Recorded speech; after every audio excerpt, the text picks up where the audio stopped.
কোনো একদিন এদেশের আকাশে কালেমার পতাকা দুলবে, সেদিন সবাই খোদাই বিধান পে দুঃখ বেদনা ভুলবে।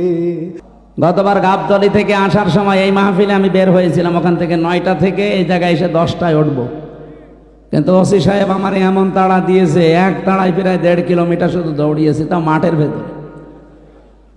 এই আগস্টের 5 তারিখের পরে ওই ওসি এই সিরাজগঞ্জ গোল চত্বরে দেখা করছে, আর রাত 2টার সময় আমি চা খাচ্ছি বসে, আমি আব্দুল বারী রশিদি ভাই, এরপর হোসাইন আহমেদ মাহফুজ, আরও 2 জন ছিল।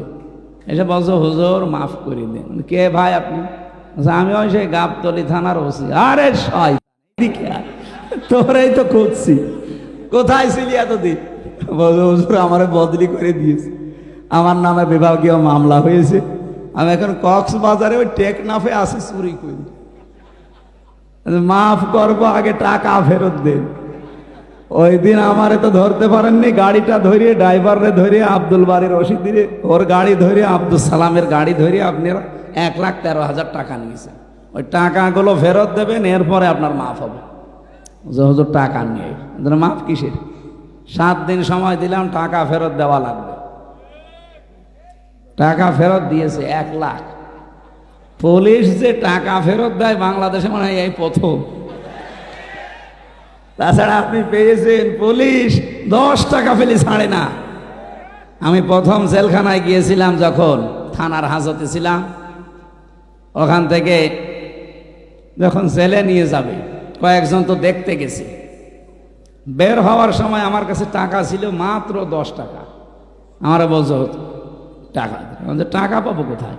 বলছে না আমরা জানি আপনাকে যারা দেখতে এসেছিল কিছু দিয়েছে। ওরে আল্লাহ, তো জিব্রাইল সব বলে দিচ্ছে। শেষে 10 টাকা দিলাম, তাও খুশি। যারা 10 টাকা বলেন তো পাওয়ার পরে আর ছাড়তে চাই না, তারা 1 লাখ টাকা ফেরত দিয়ে দিল। একে কি দেখেছে? আমার 13,000 হুজুর মাফ করে দিন। যা তোরে মাফ করে দিলাম, অন্তত লক্ষাধিক টাকা তো ফেরত দিল। তো সেই জায়গা থেকে আজকের এই ডোমন পুকুর। আমি এর আগেও 1বার না 2বার এসেছিলাম। ওই আপনাদের ওই যে কি এমপি ছিল একজন বাবলু সাহেব, উনি থাকতে। এরপরে তো 3 বছর গেল ভেতরে, আসতে পারি নাই। গত বছর আসার চেষ্টা করেছিলাম। অনেকেই খারাপ ধারণা করেন দাওয়াত নিয়ে আসে না। না, আমার এই রেকর্ড বাংলাদেশে নেই। আমি হাসপাতাল থেকেও বলি যে দরকার হয় অ্যাম্বুলেন্সে করে নিয়ে যেয়ে বসিয়ে রাখেন, ওদের খালি চেহারা দেখি আমি আবার ভর্তি হব।